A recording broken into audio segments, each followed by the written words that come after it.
WWE could actually be opening up the Forbidden Door, allowing other promotions to work with World Wrestling Entertainment. This is something that Triple H had long wanted to do during his days running NXT Black and Gold.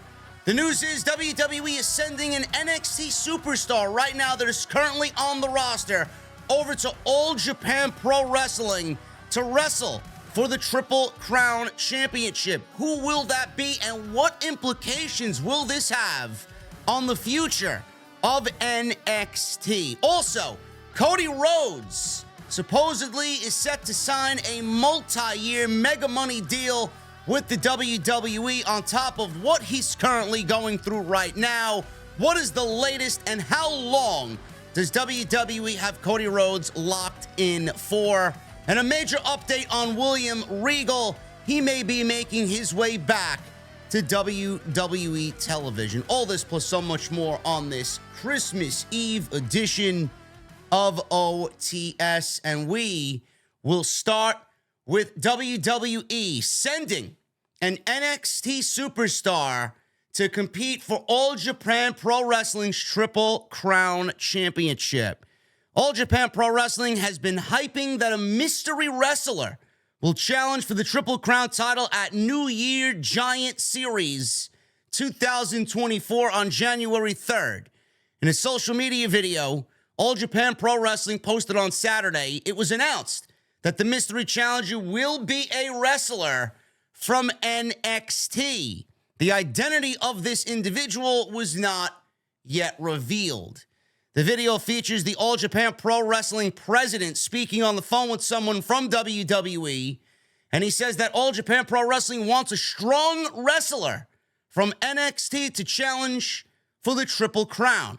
He says, and I quote, "You have good superstar for us. What? Submission assassin? Killer catch style? Great. Thank you. Thank you. My pleasure. Appreciate your support at this time. Please say thanks to your boss in WWE."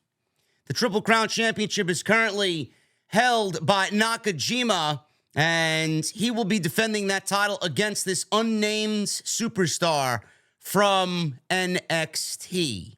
This New Year Giant Series is taking place from Korakuen Hall in Tokyo, Japan. Now, I'm looking over at the NXT roster, and I don't really see a lot of people that would make a lot of sense for this Triple Crown Championship match. Now, I do have one guy that's sticking out to me, and his name is Bron Breakker. I think WWE in this time, sending somebody over there in front of that audience, I think they probably would end up sending somebody that has been the face of the company, not really in the middle of anything serious right now, but a face of that brand in Bron Breakker, to send him over there and wrestle for the Triple Crown Championship. I think that would be a good representation of what NXT is right now. I think that would be a good representation for the WWE if they want to do basically what I think that they're going to do here, and this is to get their brand of style integrated into Japan. Now, I know a lot of people are making a big deal about this. I've seen a lot of people talking about this on social media on Saturday afternoon. It's funny how, when Tony Khan wants to do something with Japanese professional wrestlers, how it's looked down upon. Oh, it's not going to do anything for AEW. They're catering to such a small audience. Nobody cares. Ratings and fucking demos and all these different analytics that people are throwing out. It's not going to generate interest and all this other bullshit. Now everybody's talking about, oh my God, I'm excited about NXT working with All Japan Pro Wrestling.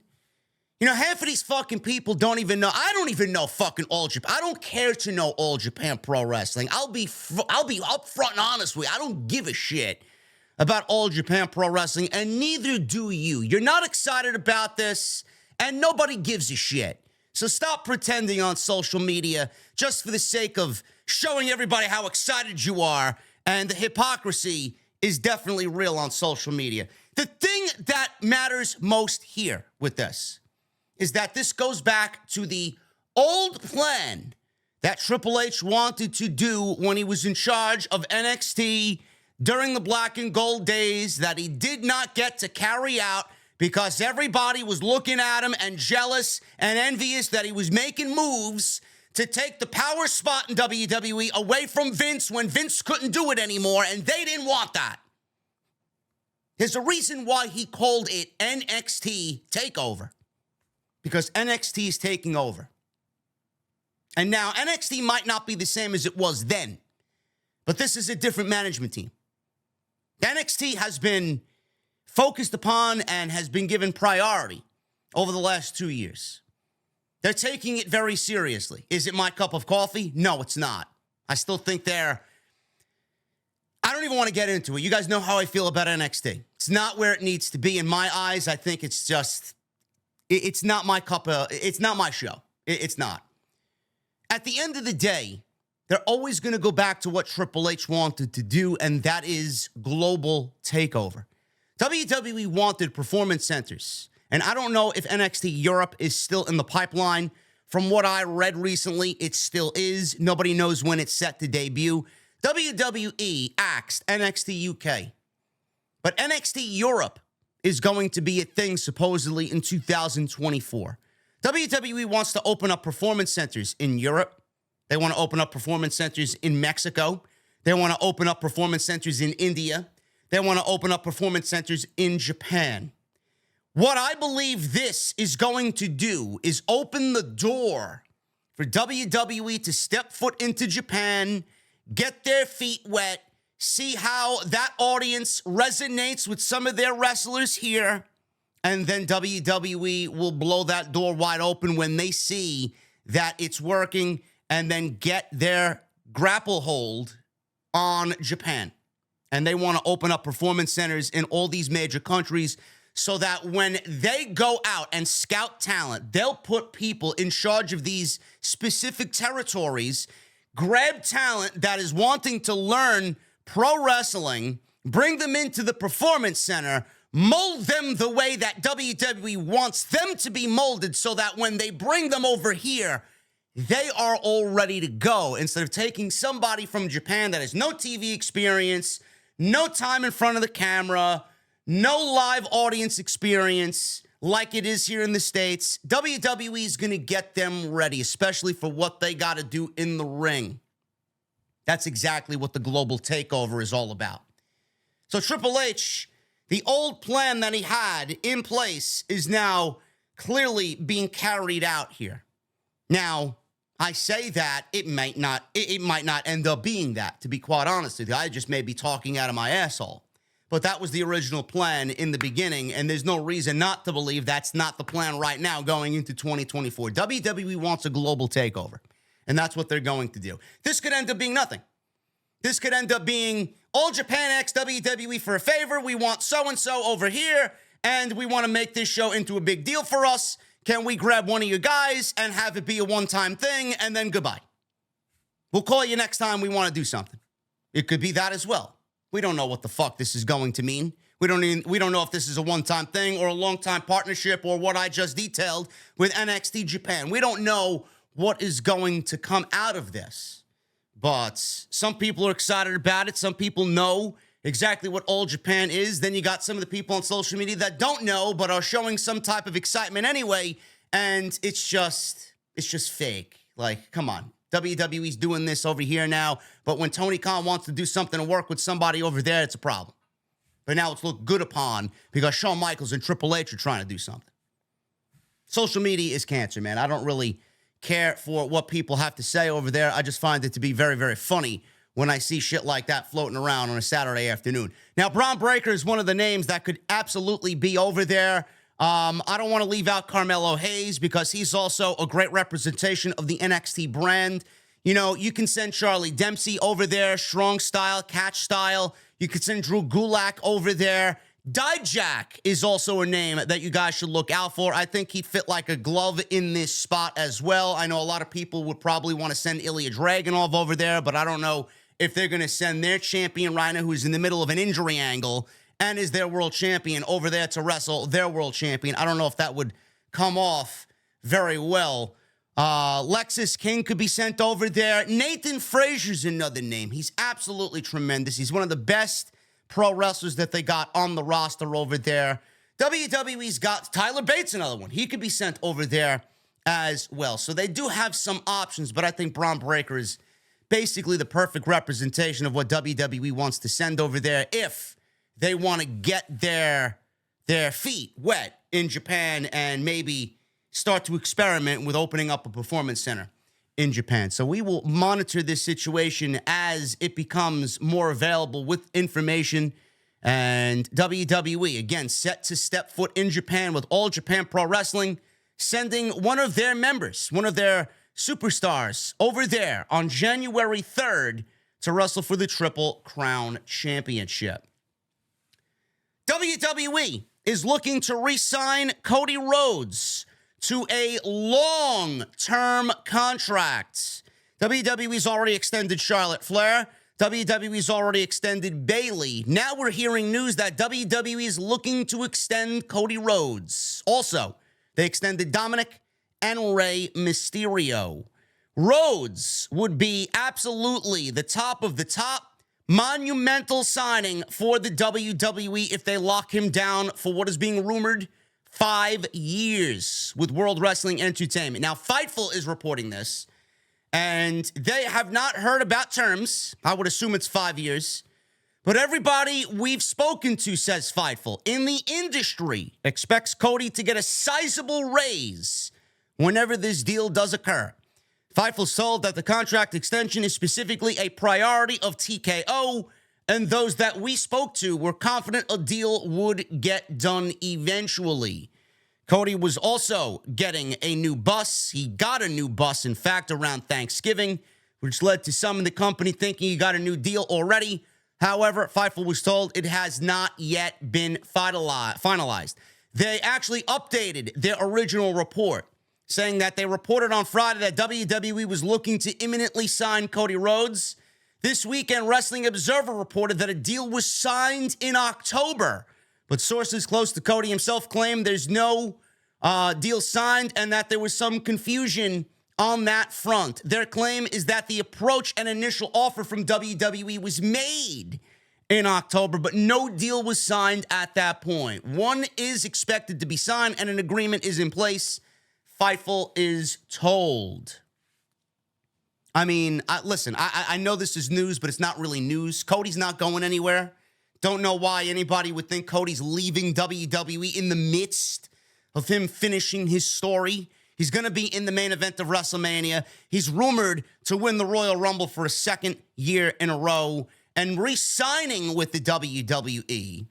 I think WWE trusts Cody enough that if they're going to give him those prime positions going into WrestleMania 40, which is shaping up to be the biggest WrestleMania of all time, that they are probably going to go give that to Cody, and they think that he's going to sign anyway with the company, even though the report says that a deal has been made in October or an initial offer has been made and not yet signed by Cody. I don't know what Cody's waiting for. I don't really know why he hasn't signed. He may have very well signed at this point, and both Meltzer and Sapp are wrong on this. I don't really know. But I think common sense comes into play, and I think we all can agree that Cody ain't going anywhere. He's not going back to AEW. He's not leaving WWE. This is his home.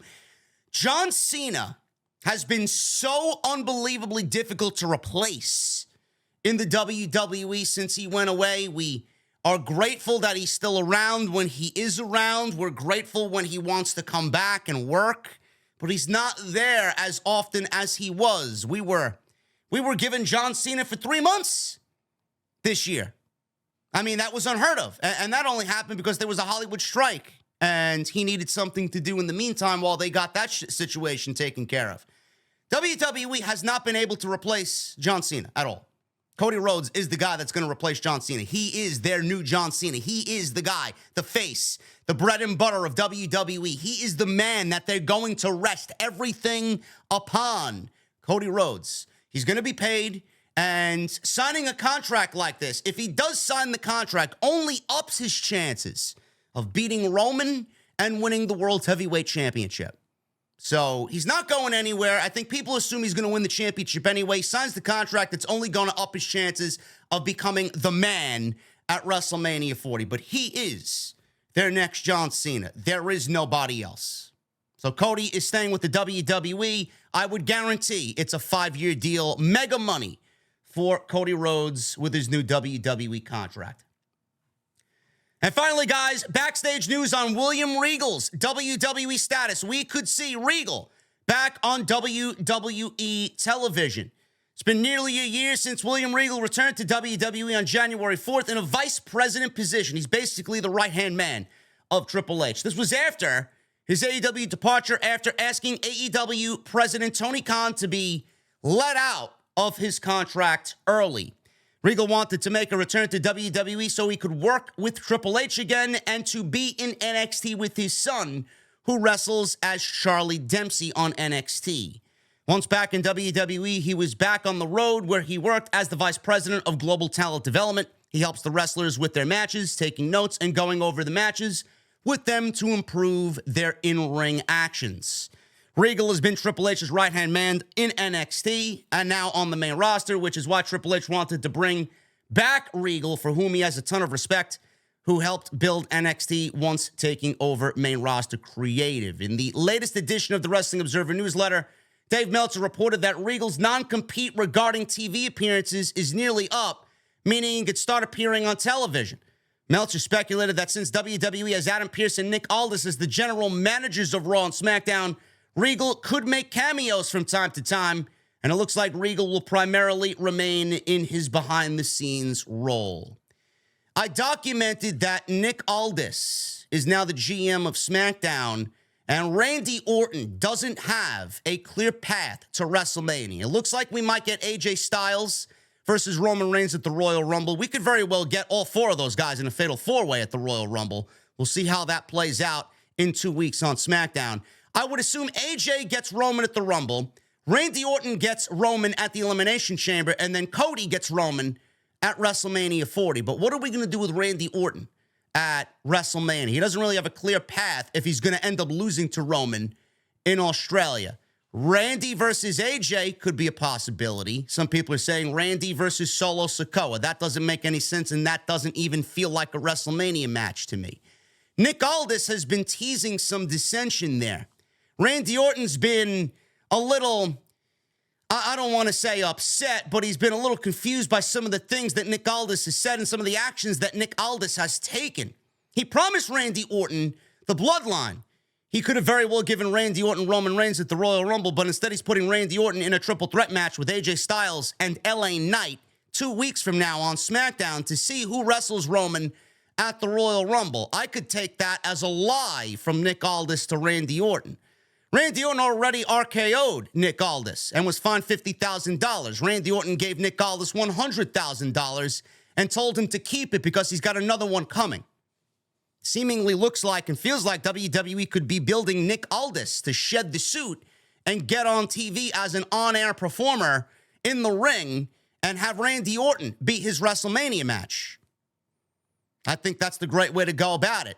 That would leave the GM spot open on SmackDown, and then in comes William Regal, assuming his NXT general manager days, and he could take that spot. And William Regal was heralded as one of the best on-air authority figures in WWE history with the work he did on NXT. Randy Orton versus Nick Aldis is a real possibility at WrestleMania. And WWE, well, why didn't they put Nick Aldis on TV as an on-air performer in a ring right away? Because nobody knew who he was. Now Nick Aldis is a GM. He's interacting with Roman. He's got Randy Orton, and he's been interacting with all the top names on the roster. Now you know who he is. So when he sheds the suit and gets in the ring to wrestle, now you know who he is. You know how he speaks. You know what type of character he is. And when he gets in there with Randy Orton, he'll be a damn good heel for it. Man, they should pay me to book the fucking shows. I could absolutely see that happening, and I would not be surprised to see that happen. William Regal as GM on SmackDown? Take my money, man. He'll be back on TV before long. Thank you guys very much for all your support. If you enjoyed the video today, please hit that thumbs up down below. Make sure you guys go check out all the other content on the channel. Plenty of content on the channel to get caught up on, and more still to come this week, even through the holidays.